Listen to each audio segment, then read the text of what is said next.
ఈ వీడియో చూస్తున్న వారికి నమస్తే అండి. ఈరోజు సమాచారం తెలుసుకుందాం. భారీ వర్షాలు, వరదల కారణంగా ఇల్లు విడిచి పునరావాసాల కేంద్రాలకు చేరిన కుటుంబాలకు 3,000 రూపాయల చొప్పున ఆర్థిక సహాయం అందించాలని రాష్ట్ర ప్రభుత్వం నిర్ణయించింది. ఈ మేరకు గురువారం ఉత్తర్వులు ఇచ్చింది. గత ప్రభుత్వం ఒక్కో కుటుంబానికి 2,000 రూపాయల చొప్పున ఇవ్వగా ఎన్డీఏ ప్రభుత్వం దీన్ని 3,000 రూపాయలకు పెంచింది. వరద ప్రభావిత ప్రాంతాల్లోని కుటుంబాలకు 25 కిలోల బియ్యం, కిలో చొప్పున కందిపప్పు, పామాయిల్, ఉల్లిగడ్డలు, ఆలుగడ్డలు పంపిణీకి ఉత్తర్వులు ఇచ్చింది. అల్లూరు సీతారామరాజు జిల్లాలో ప్రత్యేక ఆర్థిక సాయం నిత్యావసరాల సరుకుకు 15,29,00,000 రూపాయల విడుదలకు అనుమతి ఇచ్చింది. నెల్లూరు, కర్నూలు, నంద్యాల, అనంతపురం, శ్రీ సత్యసాయి, ప్రకాశం జిల్లాల్లోని 14 పట్టణాల్లో తాగునీటి సరఫరాకు 14,84,00,000 రూపాయలను విడుదల చేసింది. భారీ వర్షాలు, వరద ప్రభావిత 8 జిల్లాల్లో ఆహారం, పాలు, తాగునీటి సరఫరా, పారిశుద్ధ్య చర్యలు, వైద్య సేవలు కోసం 26,50,00,000 రూపాయలు మంజూరు చేసింది. 2023 ఖరీఫ్ పంట నష్టం, డిసెంబర్లో తుఫాను నష్టాలను సంబంధించి 442 కోట్ల రూపాయలని 847,22,00,000 రూపాయల చొప్పున విడుదల చేస్తూ గెజెట్ జారీ చేసింది. ఇప్పుడు మరో సమాచారం తెలుసుకుందాం. ఎన్టీఆర్ భరోసా పథకం కింద సామాజిక భద్రత పింఛన్ల పంపిణీ గురువారం రాష్ట్ర వ్యాప్తంగా కోలాహలంగా జరిగింది. ముఖ్యమంత్రి చంద్రబాబు గారు మొదలు మంత్రులు, ఎమ్మెల్యేలు, ఎమ్మెల్సీలు, ఇతర ప్రజాప్రతినిధులు లబ్ధిదారుల ఇళ్లకు వెళ్లి పింఛన్లు పంపిణీ చేశారు. చాలా చోట తెల్లవారుజామున 5 గంటలకే పంపిణీ ప్రారంభించారు. ఎన్డీఏ ప్రభుత్వం అధికారంలోకి వచ్చిన తర్వాత వరుసగా 2వ నెల సచివాలయ ఉద్యోగులతో పంపిణీ పూర్తి చేశారు. తొలి రోజే 97.50% మంది లబ్ధిదారులకు అందించారు. ఆగస్టులో మొత్తం 64.82 లక్షల మందికి పింఛన్లు అందించేందుకు గాను 2,737 కోట్ల రూపాయలను రాష్ట్ర ప్రభుత్వం విడుదల చేయగా గురువారం రాత్రి 9 గంటల సమయంలో 63.18 లక్షల మంది నగదు అందించారు. ఇప్పుడు మరో సమాచారం తెలుసుకుందాం. ఆంధ్రప్రదేశ్ ప్రభుత్వ ప్రజా రవాణా సంస్థ ఉద్యోగుల వార్షిక సమావేశం ఈ నెల 3వ తేదీన భవానీపురంలోని శక్తి గ్రాండ్ హోటల్లో నిర్వహించనున్నట్లు సంఘం అధ్యక్షుడు బి కేదారేశ్వరరావు గారు గురువారం ఒక ప్రకటనలో తెలిపారు. ఉదయం 9 గంటల నుంచి సమావేశం ప్రారంభమవుతుందని, సమావేశానికి ముఖ్య అతిథిగా సంఘ రాష్ట్ర అధ్యక్షుడు కేఆర్ సూర్యనారాయణ గారు పాల్గొంటారన్నారు. ప్రభుత్వంలో విలీనమైన ఉద్యోగుల సమస్యలపైన చర్చ జరుగుతుందని, దీంతోపాటు నూతన కమిటీని ఎన్నుకోనున్నట్లు తెలిపారు. ఇప్పుడు మరో సమాచారం తెలుసుకుందాం.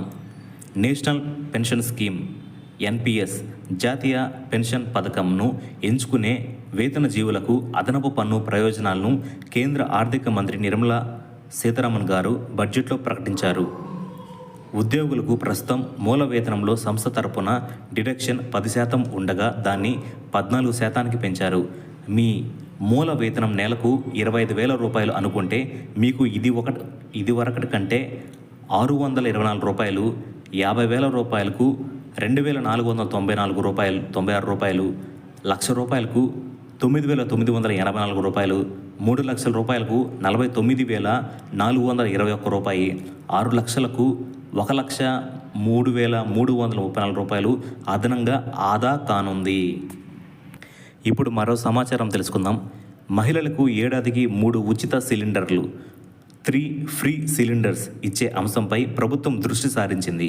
రాష్ట్రంలో 1,30,00,000 మంది తెల్ల రేషన్ కార్డులు ఉండగా అందులో దీపం పథకంలోకి అర్హులైన వారికి గుర్తించేందుకు అధికారులు కసరత్తు చేస్తున్నారు. ఒక ఇంట్లో ఒకటికి మించి గ్యాస్ కనెక్షన్లు ఉంటే పథకం అందదని తెలుస్తోంది. కరెంటు బిల్స్, ఆధార్తో లింక్ అయిన ఫోన్ నెంబర్, చిరునామా ధృవీకరణ పత్రాలను పరిశీలించి అర్హులను గుర్తిస్తారని సమాచారం. ఇప్పుడు మరో సమాచారం తెలుసుకుందాం. రాష్ట్ర మంత్రివర్గ సమావేశం ఆగస్టు 7వ తేదీకి వాయిదా పడింది.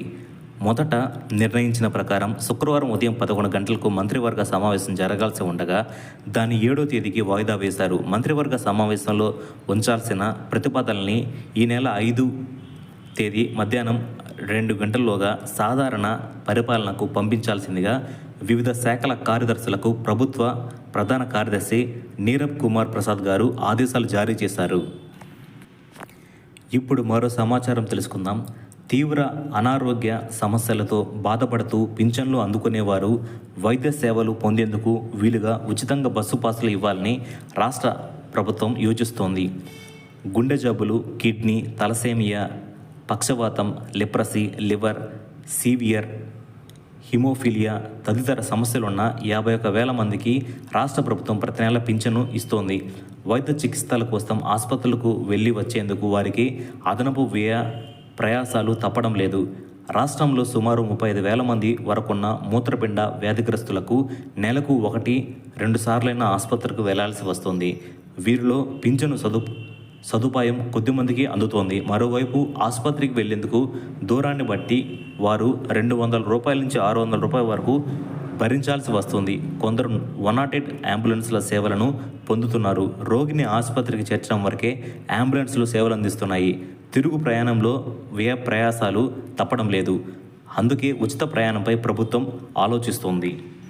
ఇలాంటి ముఖ్యమైన సమాచారం తెలుసుకోవడానికి మన ఛానల్ని సబ్స్క్రైబ్ చేయండి, లైక్ చేయండి, షేర్ చేయండి, కామెంట్ చేయండి. Thank you.